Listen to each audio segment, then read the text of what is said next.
aqui, senhoras e senhores, o nosso pós-jogo da classificação brasileira para a semifinal. Já tinha acompanhado os jogos anteriores e acho que a cada jogo que vejo, gosto mais dessa seleção. Gosto mais do trabalho feito, gosto mais das atuações. Me espanta a maturidade em vários momentos. E o Brasil vai chegar grandão para disputar a medalha, senhores. É isso, um time organizado, taticamente respeita as instruções, tecnicamente impressiona, fisicamente ajustadíssimo, e a gente vem grande contra esse conjunto francês, que também é um bom time, mas a preparação brasileira envolveu jogos amistosos contra este conjunto, então não dá para dizer que não se conhecem. É vantagem brasileira? Também não dá para dizer, né? Porque tem essa mesma prerrogativa o conjunto francês, de conhecer aí as armas do conjunto brasileiro, que joga muito bem pelo meio, o passe ajustadíssimo, não sofremos nenhum ponto direto de saque do conjunto da Venezuela, o passe chegando, o Pedro usa e abusa pelo meio. Tamo bonito, hein, velho? Tamo bonito na foto com a molecadinha sub-17. Eu tenho usado muito a palavra alento, né, amigos? Com tudo que a gente vem vendo aí da base nas últimas competições, né? Ver o Brasil voltar aí para uma zona de medalha, né? Numa categoria nova, né? Apenas a segunda edição do Campeonato Mundial Sub-17, então acho que é um sopro de esperança, né? Parabenizar muito o Zene aí, que está nessa categoria desde 2023, não só ele, mas vocês já citaram aí outros nomes da comissão técnica, né? A Patrícia, do Vôlei Renata também. Então, acho que é um sopro de esperança, viu? Independentemente do que acontecer daqui para frente, é claro, vai ser um jogaço esse Brasil e França, né? A escola francesa dispensa comentários, né? Por tudo que vem apresentando no voleibol masculino, né?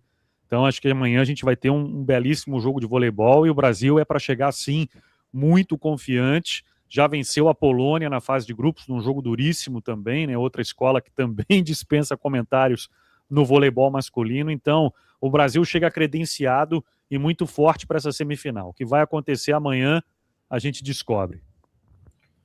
Senhores, alguns números para a gente começar a analisar na atuação brasileira.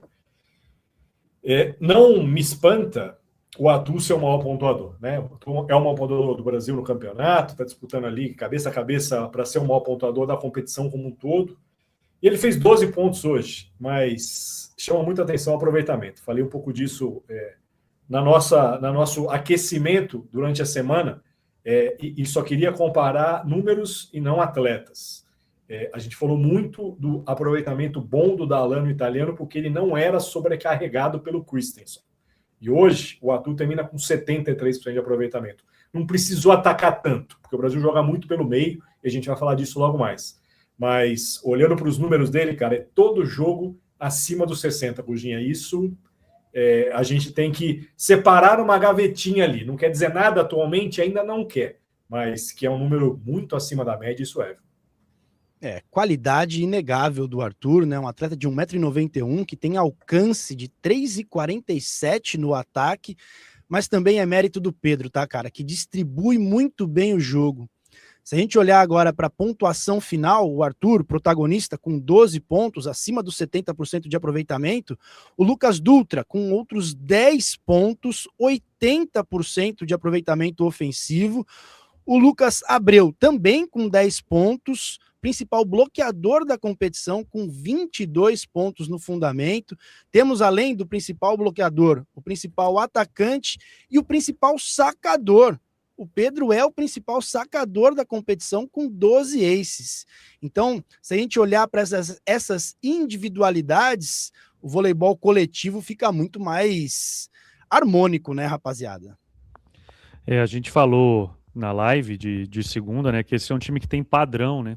É interessante. O Daniel falou também de maturidade, né? Às vezes dá a impressão de que não é um time de base, né? É um time que erra pouco, um time taticamente muito aplicado, enfim. É realmente interessante acompanhar esse time brasileiro. Tem mais alguns números aqui para a gente seguir. A gente já começou a falar um pouco do Pedro, da distribuição. E não vou falar que me espanta, mas me chama a atenção, desde o início da campanha brasileira, a utilização dos centrais. O Brasil O Pedro, na verdade, o Brasil como um todo, mas o Pedro não pensa duas vezes em acionar os centrais no contra-ataque, no side-out. 10 pontos para cada Lucas hoje. O Lucas Dutra teve 80% de aproveitamento e o Lucas Abreu 62%. Então, assim, primeiro, o Pedro confia muito nos centrais. Segundo, os centrais, eles retribuem a confiança, porque quase todo jogo a gente vê essa dupla de Lucas terminando com 2 dígitos de pontuação. É isso. Time ajustado. Obediência tática é notória, a qualidade técnica, o vigor físico. Já abri aqui os trabalhos elogiando o trabalho do Ricardo, o Ricardinho, que é o preparador físico da seleção. Tá todo mundo voando e os adversários vão ficando para trás. Fui dar uma olhada aqui, senhores, nas estatísticas gerais do campeonato. Com essa atuação de agora, o Arthur assume como o maior pontuador da competição, são 86 pontos. Aí na sequência aparece, para o Brasil, né? Aparece o Lorenzo, ponteiro, com 58. O Lucas Abreu tem 53. O Lucas Dutra tem 49. Então, assim, tem sim um protagonismo ofensivo do Arthur, e os números mostram, principalmente no aproveitamento, mas a distribuição do Brasil é muito homogênea. A gente não é um time que depende de um jogador só, né? Já viu isso em vários outros lugares, outros times, em várias idades, você ter uma boa geração, mas você ser muito dependente de um atleta só. E essa distribuição do Brasil aqui, do Pedro, mostra que o jogo flui. Flui na frente, flui na velocidade, flui na saída. Então, acho que um dos grandes méritos desse time é conseguir mostrar que está todo mundo para jogar, né?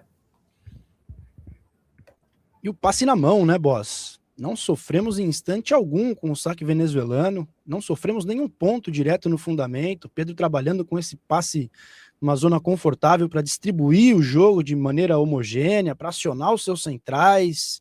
Cara, tá bacana, hein? Tá bacana. E como dito aí por uma membro aqui do nosso canal, a Fernanda, se não estiver enganado, durante a transmissão, independentemente do que vai acontecer daqui para frente, a gente vê uma geração promissora. A gente vê atletas com uma maturidade acima da média para a idade.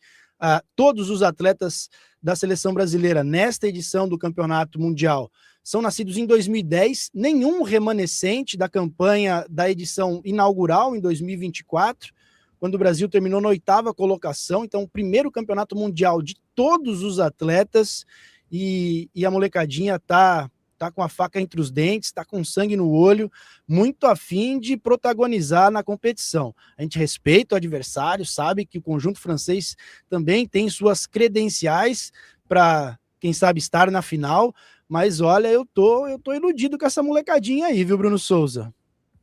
E tem razão para isso, né? Tem razão. Então, eu tava fazendo uma reflexão aqui, acho que só não foi o primeiro set tão elástico quanto os outros, porque foi quando o Brasil errou mais saque, né? E aí depois veio aquela passagem na segunda parcial espetacular do Pedro, né?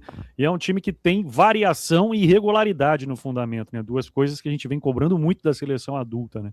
Então é mais um fator aí para deixar a gente bem esperançoso nessa questão do saque brasileiro, né? Atletas que sabem sacar viagem, flutuante. Você destacou, né, Gurja? O Pedro conseguiu sacar nas 3 posições diferentes, né, em sequência. Então, muito, muito legal, muito, muito bacana mesmo que a gente tem visto aí também no saque, num conjunto geral dessa seleção. Ô, Gurja, você que é mais novo do que nós aqui, você pode fazer um 6-7 aqui para a gente agradecer aqui ao Lucas Rocha. 6-7 é a juventude, cara. Nós ficamos para trás aqui, tal do 6-7, mas a juventude é o 6-7, tudo quanto é lugar. Se eu estava passando pelo condomínio indo comprar um pão, o menino olhou para mim, tio, 6-7, começou a fazer lá. Falei, amigo, a única coisa que eu conheço disso aqui é que um jogador no videogame do meu filho comemora o jogo assim, não tenho a menor ideia do que você está falando. Mas segue o jogo, campeonato de farmar aura. Ontem estava na home de um grande portal, campeonato de farmar aura. Para quem está farmando aura, essa seleção, que essa juventude hoje aqui está farmando aura, e eu me mutei aqui durante alguns instantes aqui, mas que eu fui olhar aqui meu WhatsApp e tinha um áudio do Rafinha. Rafinha, pai do Pedro. Pedro, a gente está falando tanto aqui, mandei uma mensagem mais cedo, eu falei, queria saber quem ensinou esse menino a sacar. Não ia falar de levantador, porque senão ele ia, né, ia ficar grande, né? Ia ficar grande. Para quem não sabe ou quem não lembra, Rafinha foi levantador do Minas durante muito tempo. Dezenas de títulos com o Minas, o Rafinha. Rafinha que hoje que mora no sul do Brasil, e o Rafinha, ele trabalha com o Escada na Volleyball House, que é a academia do Escada, que a gente já falou disso em outros momentos, de trazer atletas para treinar. O Arthur Bento veio em algum momento, e o Rafinha tem uma filial da Volleyball House no Rio Grande do Sul, e é o Rafinha que está organizando aquele jogo, eu acho que é Sesc Praia, um jogo que vai ter no Rio Grande do Sul como preparação para a Superliga aí. E um abraço, Rafinha, obrigado pela audiência, e segura o coração, amigo, porque, olha, não deve ser fácil, né, cara? Assim, eu fico imaginando, assim, você ter feito carreira numa profissão e depois ver o seu filho protagonizando um campeonato mundial, não é nada pequeno, né? Então, eu imagino aqui o Rafinha, o Felipe, o Emanuel, a Leila, todos eles que tiveram carreiras consolidadas. A gente está falando de atletas olímpicos aqui, a gente está falando de gente grande. E deve ser muito diferente, né, senhores? Tudo que você fez ali, eu acho que é pequeno vendo um filho fazer o que está fazendo o Pedro aqui. Então, um abraço, Rafinha. E a pressão também, né? Todos eles têm uma pressão, mas esses atletas que carregam no DNA uma herança genética de grandes jogadores, sabem, a gente tá ligado, né, cara? Já por outros carnavais, a gente tá ligado que o público às vezes tece críticas descabidas, botam em xeque a qualidade e o merecimento desses atletas de estarem onde estão, e o resultado fala por si só, né, cara? Estamos falando de atletas que estão lá pela sua qualidade, não pelo sobrenome no RG.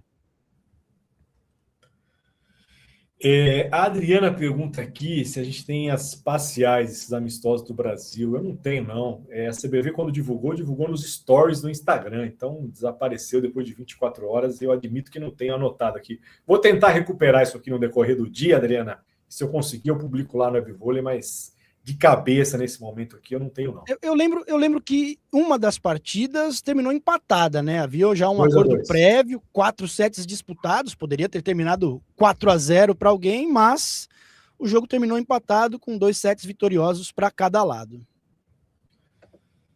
Você tem razão, Ruginha. Isso também está na minha cabeça. Olhando aqui para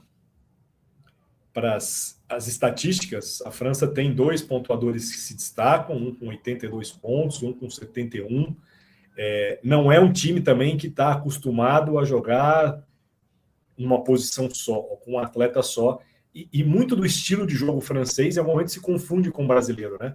É um jogo mais veloz, é um jogo mais alegre, é um jogo mais técnico. Então, assim, não quero antecipar nada.